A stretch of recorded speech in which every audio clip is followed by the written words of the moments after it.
Ya pamoja ukianza na neno kijana. Kwanza karibu sana. Asante, nashukuru. Haujapata kutaja majina yako kwa sababu ni vema mtu akasikia wewe ni nani. Mimi naitwa Christopher Mfikwa, lakini jina ambalo nalitumia zaidi katika harakati za kutafuta chochote kitu naitwa Chris JR, yani Chris Junior. Chris JR. Yeah. Kwa nini Junior wakati Junior tunaona kama ni mtu fulani hivi legend? Okay, ukisema Junior of course ni jina ambalo yani ni kama mwenyewe nilikuwa nimelipendaga toka niko huko kitambo sana. Unajua, nakumbuka ni advance, naona. Kwa hiyo ikawa ni Chris, nikasema natafuta sasa Chris inakuaje, yani tunatengeneza Chris ya aina gani, Chris mwishoni inakuwa ipi, unaona. Kuna Chris zipo nyingi, Chris kila mtu ni Chris, unaona. Kwa hiyo nikaamua kutengeneza Chris JR, ambapo nikaamua kuiweka Chris Junior, ndio nikaamua nitembe nayo hivi. Yeah. Aha. Sasa wewe ni mmoja kati ya watu ambao umepata shavu hapa 88.5. Yeah, sure. Shamba FM. Tuambie moja kwa moja. Nikitamka mimi nitakuwa nimeingilia majukumu, nimeingilia kitengo pia. Yeah. Unajishughulisha na nini moja kwa moja? Moja kwa moja mimi najishughulisha na issue za online media. Kwamba ni mtengenezaji maudhui kupitia mitandao ya kijamii. Kwa maana kwamba natengeneza maudhui hasa ya kiburudani kupitia mitandao ya kijamii, kwa maana kwamba online. Kwa hiyo ndio kitu pekee ambacho kipo mbele zaidi, ni kipaumbele kwa upande wangu. Kwa hiyo ni mtengenezaji wa maudhui hasa ya kiburudani mtandaoni. Sasa wengi wanatengeneza maudhui kwenye mitandao ya kijamii na inafahamika hivi. Yeah, sure. Na wanatengeneza maudhui kwenye mitandao ya kijamii bila kujua kwa burudani, bila kujua mitandao ya kijamii ina impact gani. Tumeona nchi nyingi kwa sasa hivi zimezuia mitandao ya kijamii, matumizi ya mitandao ya kijamii. Yeah, sure. Ufaransa mwaka huu wameanzisha kampeni ya kwamba mtoto ambaye yuko chini ya miaka 18 asitumie mitandao ya kijamii kutokana na aina ya watumiaji na namna wanavyoitumia. Yes. Tuambie sasa, wewe unaitumiaje mitandao ya kijamii? Kwa ajili ya burudani au kwa ajili ya nini?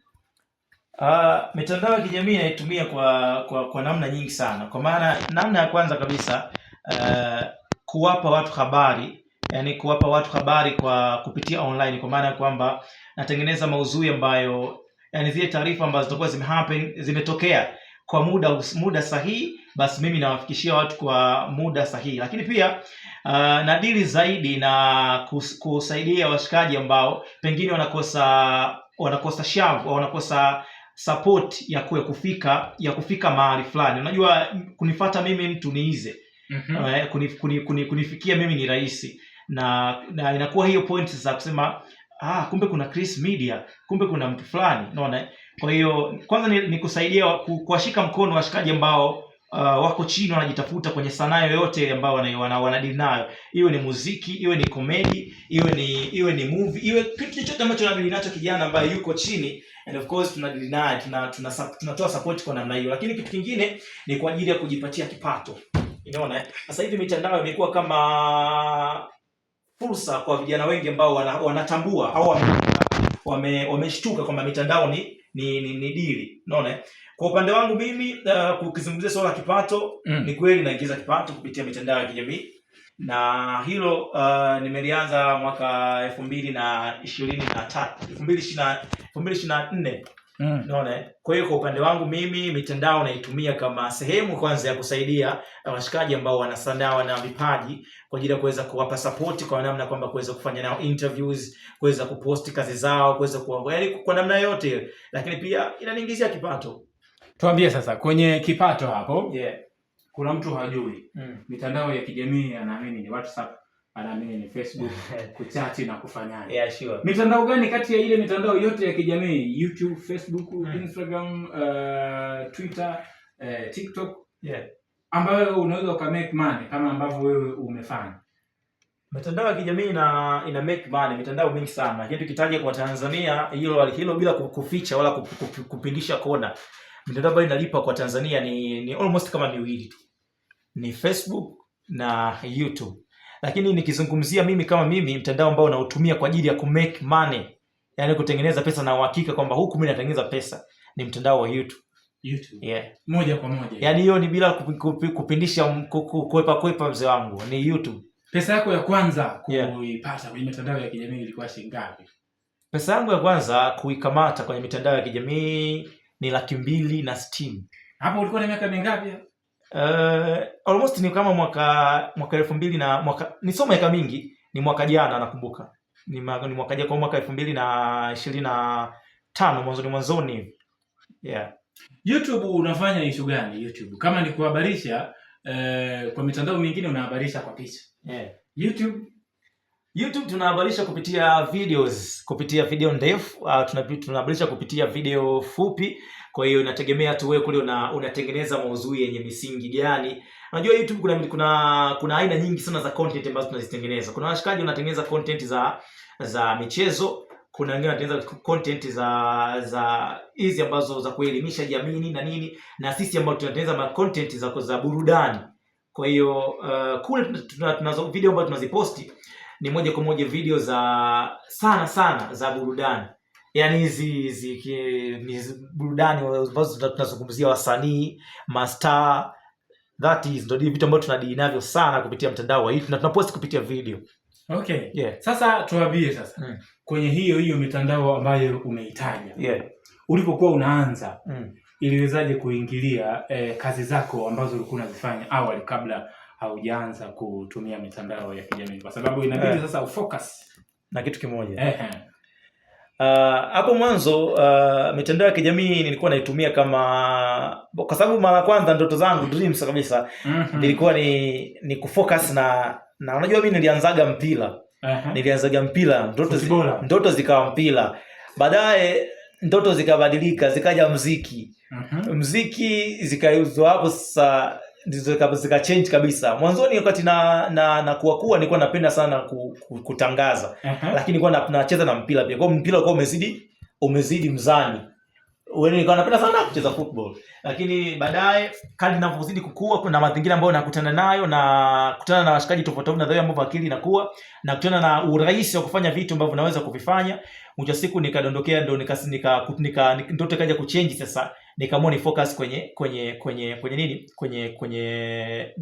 media, unaona. Kwa hiyo ukizungumzia hapo vitu gani ambavyo vingine niliamua kufocus. Mwanzo nilipoanza kutengeneza hizi content, nilianza na mtandao wa TikTok. Nilikuwa na posti sana mzee wangu TikTok nilikuwa na posti sana. Yaani kwa siku mimi na post content, yani picha. Usikule picha tu unaweza kuposti hata 20, 30 posti sana. Naona so kama wakati huo na deal na TikTok, nilikuwa nimefungua pia Instagram, nimefungua YouTube, nimefungua Facebook. Lakini kote huko nilikuwa siposti. Ndio namba nilikuwa na posti ni Facebook. Nilikuwa na TikTok, nilikuwa na posti sana kwa kuamini kwamba hizi posti ambazo naziposti pengine mwisho wa siku naweza nikaokota eligible. Lakini sasa nikaja kugundua baadaye kwamba yani fanya sana tutafadili sana tutorial hizi, tafuta sana kwamba ukiwa na international account si utakuwa na lead ndo nalipwa mara ingia live. Naona baadaye nikafanya sana, mwisho wa siku account yangu ya TikTok ikaibiwaga. Walipita nayo ambao wanajua kutumia mitandao.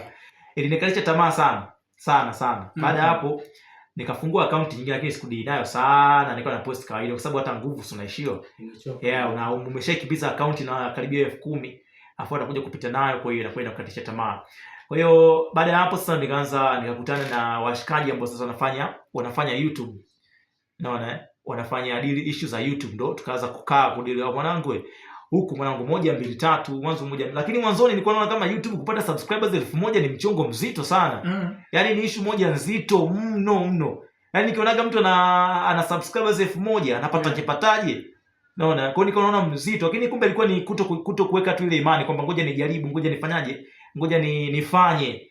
Yaani kuweka ile unasema ngoja ni dhamira, yaani unakuwa dhamira bwana moja hata ikawaje. Mimi lazima ni focus.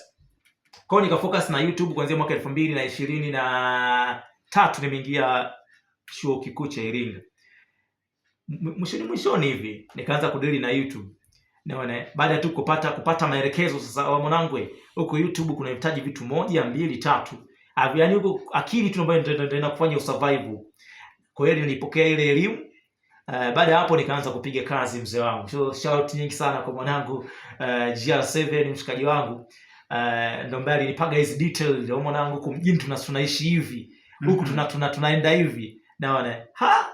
Sasa licha ya kunipigisha kuniambia mwanangu tunaenda hivi tu, anaonyesha na dashboard ambazo zinavyoenda pia. Yaani kule dashboard hizi dola zipo hivi zinapanda ziko hivi. Anakuonyesha dola za kwake. Dola hizi hapa. Kwa hiyo unakuwa unapata ile unasema unapata nguvu. Munkali. Kumbe zipo Kwa hiyo nikafungua YouTube channel na YouTube channel kama nilikuwa nishafungua. Nilifungua zaidi ya mwaka mmoja na sikuwa kupost hata content hata moja. Ila kuna siku nilijaribu kupost tu content moja. Alafu nikakaa hata wiki 2 sikuingia kule YouTube. Na nikaja kuingia siku moja naenda likizo hivi nipo kwenye gari, nikaingia YouTube. Nikakuta ile content nilikuwa sina subscribers hata moja. Nilikuta ile content ina views 1000. Nimekaa wiki 2 sijaenda sijaitazama. Surprise. Nikaja kugundua kumbe account ipo active, subscribers wamepanda, wanafika mpaka 30.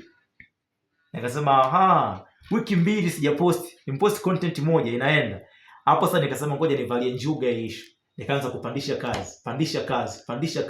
Kwa hiyo unakuta kadri unapozidi kuweka kazi zako, una post kule YouTube, ndio kadri ambavyo unaongeza subscribers na unaongeza masaa pia. Naona. Kwa hiyo toka hapo nikasema sasa kumbe ipo hivi. Na ndio nikaanza kuposti kazi mzee, bandika bandua mpaka kesho. Yaani sio mpaka kesho, mpaka saa hizi. Hapa ninapotoka nimetoka kupost content kama 6 hivi. Maana yake hatuboi. Yaani si hatuboi mzee. Unajua ukiwa unafanya kitu huelewi umuhimu wake, huelewi faida yake iko vipi, huelewi changamoto zake ziko vipi, inakuwa shida sana kuweza kuhandle business yote ambayo unaifanya.